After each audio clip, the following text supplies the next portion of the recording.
ನಿಮ್ಮ ನೆಚ್ಚಿನ ಗುರು ಈಗ ಸಿನಿಮಾ ಬರ್ತಾ ಇದೆ ಡೆವಿಲ್ ಸಿನಿಮಾದಲ್ಲಿ ಕಾಸ್ಟ್ಯೂಮ್ಸ್ ಈಗ ನೀವು ಕಾಸ್ಟ್ಯೂಮ್ ಬಗ್ಗೆ ತುಂಬಾ ನಾಲೆಜ್ ಇದೆ. ಹೌದು ಸರ್. ಯಾಕಂದ್ರೆ ಇದ್ರೆ ನೆಮ್ಮದಿಯಾಗಿರ್ಬೇಕು ಸಿನಿಮಾದಲ್ಲಿ ಡಿಫ್ರೆಂಟ್ ಕಾಸ್ಟ್ಯೂಮ್ ನೀವು ಬೆಲ್ ಬಟಮ್ ಅವ್ರು ಅವರು ಅದು ಜಾಕೆಟ್ ಹಾಕಿದ್ರು ಅದು ಡೀಸೆಲ್ ಓಕೆ. ಸೊ ಹೊಸದ್ ಲಾಂಚ್ ಆಗಿದ್ದು ಅದಕ್ಕೆ ನ್ಯೂ ಅರೈವಲ್ಸ್ ಅಂತ ಕರೀತಾರೆ. ಡೀಸೆಲ್ದು ಜಾಕೆಟ್ ಹಾಕಿದ್ರು ಆಗಿದ್ರೆ ನೆಮ್ಮದಿಯಾಗಿರ್ಬೇಕು ಅನ್ನೋ ಸಂದರ್ಭ. 79,000 ರೂಪಾಯಿ ಇದೆ ಜಾಕೆಟ್ ಅದ್ರ ಬೆಲೆ. ಈಗ ಯಾವಾಗ ದರ್ಶನ್ ಸರ್ ಅದನ್ನ ಹಾಕಿ ಆಲ್ರೆಡಿ ಲಾಂಚ್ ಆಯ್ತಲ್ಲ, ಈಗ 88,000 ಆಗಿದೆ. ಮತ್ತೆ 10,000 ಡೀಸೆಲ್ ಕಂಪನಿ ಸರ್. UB ಸಿಟಿಗೆ ದರ್ಶನ್ ಸರ್ ಬರ್ತಾ ಇರ್ತಾರೆ, ಬಟ್ಟೆಗಳು ತಗೋತಾರ. ಅಲ್ಲೂ ಡೀಸೆಲ್ ಬ್ರ್ಯಾಂಡ್ ಅಂದ್ರೆ ಅವ್ರು ಅಲ್ಲೇ ಹೋಗಿ ಪರ್ಚೇಸ್ ಮಾಡೋದು. ಆ ಶೋರೂಮ್ ನಾನು ಹೋಗಿದ್ದೆ.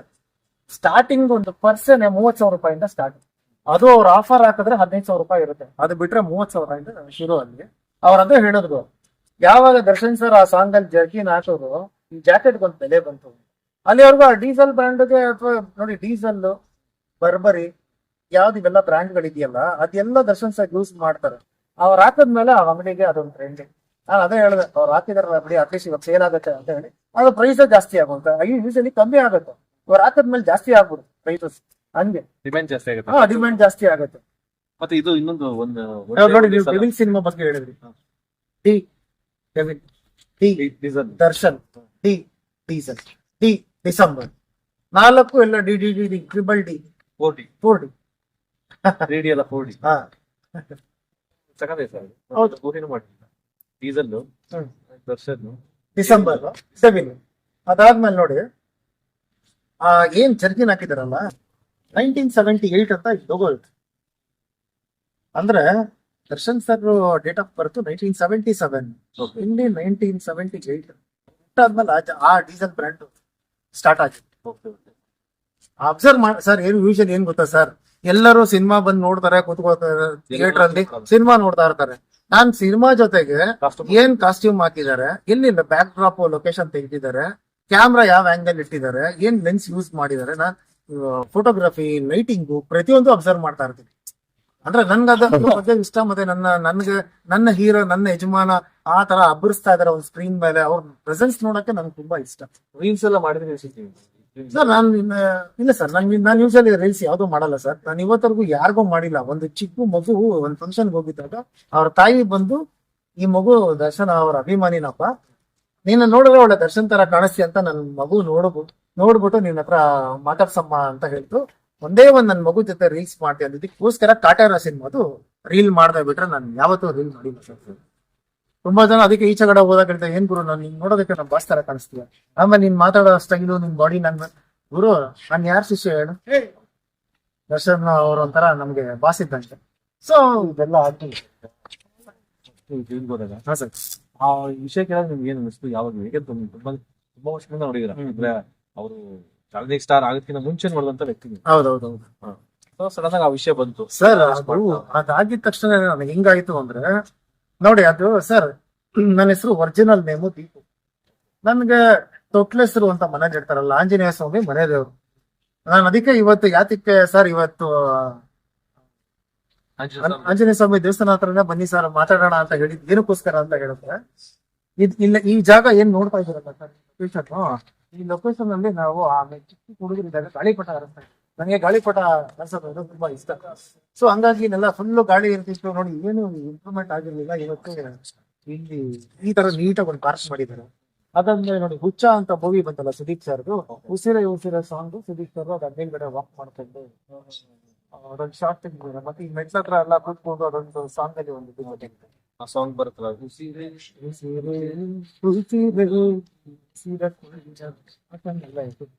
ಆಮೇಲೆ ತುಂಬಾ ಮುಹೂರ್ತಗಳಾಗಿದೆ ಸರ್.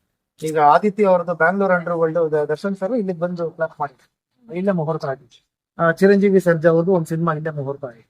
ತುಂಬಾ ಸಿನಿಮಾಗಳು ಮಾಡಿದ್ದಾರೆ ಸರ್. ಮತ್ತೆ ಏನೋ ಒಂಥರ ಪಾಸಿಟಿವ್ ವೈಬ್ ಈ ಟೆಂಪಲ್ ಹಾಗಾಗಿ ಅದಕ್ಕೆ ಡೆವಿಲ್ ಸಿನಿಮಾದಲ್ಲಿ ಈಗ 3 ಸಾಂಗ್ ರಿಲೀಸ್ ಆಗಿದೆ, 5 ಸಾಂಗ್ ಇದೆ. ನಾನು ವೀಕ್ಷಕರಿಗೆ ಅಭಿಮಾನಿಗಳಿಗೆ ಒಂದು ಹಿಂಟ್ ಕೊಡ್ತೀನಿ ಆಯ್ತಾ. ಒಂದು ಅಭಿಮಾನಿಗಳು ಒಂದು ಹಿಂಟ್ ಇದು. ಡೆವಿಲ್ ಸಿನಿಮಾದಲ್ಲಿ ನಾನು ಒಂದು ಇಂಟರ್ವ್ಯೂಲಿ ಹೇಳಿದ್ದೆ, ಈ ಸಿಗ್ಮೆಂಟ್ ತೋರಿಸಿದ್ದೆ.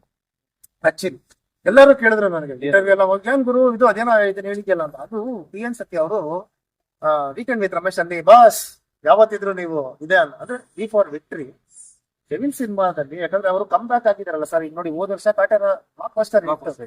ಈ ವರ್ಷ 2026 ಅಲ್ಲಿ ಡೆವಿಲ್ ಮೂವಿ ಹಿಟ್ಟು 100%. ಯಾಕೆ ಗೊತ್ತಾ, ಇಷ್ಟು ಒಂದು ಏನ್ ದರ್ಶನ್ ಸರ್ ಸಿನಿಮಾ ಮಾಡ್ಕೊಂಡ್ ಬಂದಿದ್ದಾರೆ, ಈ ಚಿತ್ರದಲ್ಲಿ ಫುಲ್ ವಿಭಿನ್ನವಾಗಿದೆ. ಆಮೇಲೆ ಇದರಲ್ಲಿ 5 ಹಾಡುಗಳಿವೆ. ಇದ್ರೆ ನೆಮ್ಮದಿ ಆಗಿರ್ಬೇಕು ಒಂದೇ ಒಂದು ಸಲ, 2ನೇ ಸಾಂಗ್, 3ನೇ ಸಾಂಗು ಅಲೋರಮ್ಮ ಅಂತ ಅಂದ್ಬಿಟ್ಟು ಒಂದು ಇಂಟ್ರಡಕ್ಷನ್ ಸಾಂಗ್, 4ನೇ ಸಾಂಗ್ ಬರುತ್ತೆ ಸರ್. ಅದ್ ಯಾವಾಗ ರಿಲೀಸ್ ಮಾಡ್ತಾರೆ ಗೊತ್ತಿಲ್ಲ. ಸಿನಿಮಾ ರಿಲೀಸ್ಗಿಂತ ಮುಂಚೆನೆ ಬರುತ್ತೆ. ಒಂದು ಐಟಮ್ ಸಾಂಗ್ ಇದೆ ಸರ್ ಆ ಸಿನಿಮಾಲಿ. ಅದ್ರಲ್ಲಿ ನೋಡ್ಬೇಕು ಅವ್ರ ಸ್ಟೈಲ್, ಆ ರೆಟ್ರೋ ಎಲ್ಲ ಒಂಥರ ಚೀತಾ ಪ್ರಿಂಟ್ ಎಲ್ಲ ಕಸ್ಟಮೈಸ್ಡ್ ಜಾಕೆಟ್ಸ್ ಅದೆಲ್ಲ ಅವ್ರಿಗೆ ಅಂತಾನೆ ಮಾಡ್ಸಿರೋದು. ಆ ಜರ್ಕಿನ್ ಒಂದು ಬೆಲ್ ಬಾಟಮ್ ಪ್ಯಾಂಟ್ ಹಾಕೊಂಡು ಒಂದಷ್ಟು ಜನ ಎಲ್ಲ ಸರ್. ನನಗೆ ಆಕ್ಚುಲಿ ಆ ಕತೆ ಏನು ಅಂತ ನನಗೆ ಗೊತ್ತು. ಡೆವಿಲ್ ಸಿನಿಮಾ ಅದು ತುಂಬಾ ಜನ ಒಂದಷ್ಟು ಜನ ಹೇಳ್ತಾ ಇದಾರೆ, ಸಿನಿಮಾ ಏನು ಯಾರ್ದು ಮಾರ್ಕೆಟಿಂಗ್ ಇಲ್ವಂತೆ, ಗುರು ಏನ್ ಆಡಿಯೋನು 40 ಕೋಟಿಗೆ ಸೇಲ್ ಹೋಗೋಯ್ತಾ, ಇನ್ಕಮ್ ಟ್ಯಾಕ್ಸ್ ಅವ್ರು ಬಂದು ಹಿಡಿತಾರೆ, ಇದೆಲ್ಲ ಮಾತಾಡೋದ್ರ ಒಂದಷ್ಟು ಕಮೆಂಟ್ ಸೆಕ್ಷನ್ ಅಲ್ಲಿ ನೋಡ್ತಾ ಇದ್ದೆ. ಅದಕ್ಕೆ ನಾನು ಹೇಳ್ತಾ ಇದ್ದೆ, ಅಲ್ಲ ಗುರು, ದರ್ಶನ್ ಸರ್ ಸಿನಿಮಾ ಸ್ಟಾರ್ಟ್ ಮಾಡ್ತಾ ಇದೀವಿ ಅಂತ ಅಂದ್ರೆ ಆಡಿಯೋ ಕಂಪನಿ ಅವರು ಫಸ್ಟ್ ದುಡ್ಡು ಕೊಟ್ಕೊಡ್ತಾರೆ ಸರ್. ನೀವು ಶುರು ಮಾಡಿ ಫಸ್ಟ್ ನೋಡಿ ನಮಗಾದ್ರೆ ಕೊಡಿ ಸರ್ ಆಡಿಯೋ ಕಂಪ್ನಿಗೆ ಅಂತ ಹೇಳ್ತಾರೆ. ಯಾರೋ ಇನ್ ತಲೆ ಕಟ್ಟಿರೋರು ಅವ್ರಿಗೆ ಆ ಸಿನಿಮಾ ಬಗ್ಗೆನೇ ಏನೋ ಗಂಧಗಳಿಸಿ ಗೊತ್ತಿಲ್ದಿರೋ ಏನೋ ಮಾತಾಡ್ತಾರೆ ಅಂತ ಹೇಳಿದ್ರೆ ಯಾಕೆ ತಲೆ ಕೆಡ್ಸ್ಕೊಬೇಕು ಅಂತ ಸುಮ್ನೆ ಹಾಕ್ಬಿಟ್ಟು. ಈ 4ನೇ ಸಾಂಗ್ ಅದೊಂದು ಇದೆ ಸರ್, ಐಟಮ್ ಸಾಂಗ್ ಇದೆ. ನೀವು ಹಿಂಗೆ ಬಂಗಾರಿ ಇದು ಈ ತರದಲ್ಲಿ ಹೊಸ ವರ್ಷಕ್ಕೆ ಆಮೇಲೆ ದರ್ಶನ್ ಸಾವಿರ ಹುಟ್ಟಿದಬ್ಬಕ್ಕೆ ನಾನು ಆಶೀರ್ವಾದ ಒಂದು ಮಾಡ್ತೀನಿ ಸರ್. ನಾನು ಯಾವಾಗ ಡ್ರೆಸ್ ಮಾಡ್ತಾ ಇರ್ತೀನಿ ಅಂದ್ರೆ ಅವರು ಒಂದು ಸಿನಿಮಾ ರಿಲೀಸ್ಗಿಂತ ಮುಂಚೆ ಅವತ್ತಿನ ದಿನನೇ ಅವ್ರು ಬಂದು ತುಂಬಾ ಒಳ್ಳೇದು. ಹಿಂಗಾಗಿ ಆರೋಪಿಯಾಗೂ ಅಲ್ಲ, ಅಪರಾಧಿಯಾಗೂ ಅಲ್ಲ, ನಿರಾಪರಾಧಿ ಆಗಿ ಬರಬೇಕು ಸರ್. ಅದನ್ನ ನಾನು ದೇವರಲ್ಲಿ ಕೇಳ್ಕೊತೀನಿ. ದೇವಸ್ಥಾನ ಮುಂದೆನೆ ನಿಂತಿದ್ದೀನಿ, ಆಯ್ತಾ. ಇದು ಒಂದು. 2ನೇದು, ಇನ್ ಕೇಸ್ ಅವರು ಸಿನಿಮಾಗಿಂತ ಮುಂಚೆ ಅವ್ರು ಬಂದಿಲ್ಲ ಅಂತಾನೆ ಅನ್ಕೊಳ್ಳಿ ಸರ್, ಬಟ್ ಅವ್ರ ಆಚೆ ಬಂದಾದ್ಮೇಲೆ ಒಂದು ಮತ್ತೆ ಅದೇ ಡೆವಿಲ್ ಸಿನಿಮಾ ಅಲ್ಲಿವರೆಗೂ ರನ್ ಆಗ್ತಾನೆ ಇತ್ತು ಚಿತ್ರ. ಮತ್ತೆ ದರ್ಶನ್ ಸರ್ ಜೊತೆ ಸಿನಿಮಾ ನೋಡ್ಬೇಕು ಅಂತ ಅಷ್ಟು ಅಭಿಮಾನಿಗಳು ಎಲ್ಲರೂ ಸೇರಿ ಅವತ್ತು ಬಂದು ಸಿನಿಮಾ ನೋಡ್ಬೇಕು. ಅದು ಹಬ್ಬ, ಅವತ್ತು ಹಬ್ಬ ಸಿನಿಮಾ ರಿಲೀಸ್ ಆಗ್ತಾ ಇರೋದು ಒಂದು ಅದೇ ಬೆಳೂನ್ ಬಿಟ್ರೆ ಇನ್ನ ಸಖತ್ ಒಳ್ಳೇದು ಸರ್.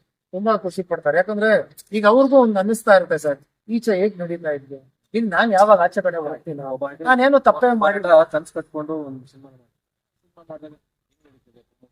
ಇವ್ರಿಗೂ ಅಷ್ಟೇ ಅವ್ರ ಮೇಲೆ ಡಿಪೆಂಡ್ ಆಗಿ ಒಂದು ಸಿನಿಮಾ ಮಾಡ್ತಾರೆ. ಹೌದೌದು ಸರ್. ಪ್ರೊಡ್ಯೂಸರ್ ಆಗ್ಬೋದು ಇರುತ್ತೆ. ನೋಡಿ ಅಂದ್ರೆ ಅವ್ರು ಹೇಳ್ತಾ ಇದ್ರೆ ನನಗೆ ಒಂಥರ ಇದಾಗ್ತಾ ಇದೆ, ಬೇಜಾರಾಗತ್ತೆ ಸರ್. ಆ ತರ ವ್ಯಕ್ತಿ ನಾವ್ ಆ ತರ ಎಲ್ಲ ನೋಡ್ಬಿಟ್ಟು ಯಾವ್ದ್ರಿ ಇದು ಸರ್. ಹೆಂಗೆ ಗೊತ್ತಾ, ನೀವು ಒಂದ್ ಹೆಸರು ಮಾಡಬೇಕು, ಪಬ್ಲಿಸಿಟಿ ಆಗ್ಬೇಕಂದ್ರೆ ಒಂದು ಸಿನಿಮಾ ನಟ ಆಗ್ಬೇಕು, ಇಲ್ಲಾಂದ್ರೆ ರಾಜಕೀಯ ವ್ಯಕ್ತಿ ಆಗ್ಬೇಕು, ಇಲ್ಲಾಂದ್ರೆ ಒಳ್ಳೆ ದೊಡ್ಡ ರೌಡಿ ಆಗ್ಬೇಕು, ಇಲ್ಲಾಂದ್ರೆ ಒಳ್ಳೆ ಸ್ಪೋರ್ಟ್ಸ್ ಮ್ಯಾನ್ ಪ್ಲೇಯರ್ ಆಗ್ಬೇಕು. ಸಿನಿಮಾದವರು ಹೌದು ದರ್ಶನ್ ಸರ್ ಮೇಲೆ ಒಂದಷ್ಟು ಜನಕ್ಕೆ ಏನ್ ಈ ಮನುಷ್ಯ ಬ್ಯಾಕ್ ಸಪೋರ್ಟ್ ಇಲ್ಲದೆ ಬೆಳೆದು ಬಿಟ್ಟಲ್ಲ ಅಂತ ಒಂಚೂರು ಮನ್ಸಲ್ಲಿ ಇದೆ, ನಾನ್ ಅಬ್ಸರ್ವ್ ಮಾಡಿರೋ ಪ್ರಕಾರ ಸರ್. ಅದಾದ್ಮೇಲೆ ಬಟ್ ಸಿನಿಮಾದವ್ರು ಏನೋ ಮಾಡೋದಕ್ಕೆ ಹೋಗಿಲ್ಲ. ಇನ್ನು ಕ್ರಿಕೆಟ್ ಅಂದ್ರೆ ದರ್ಶನ್ ಸರ್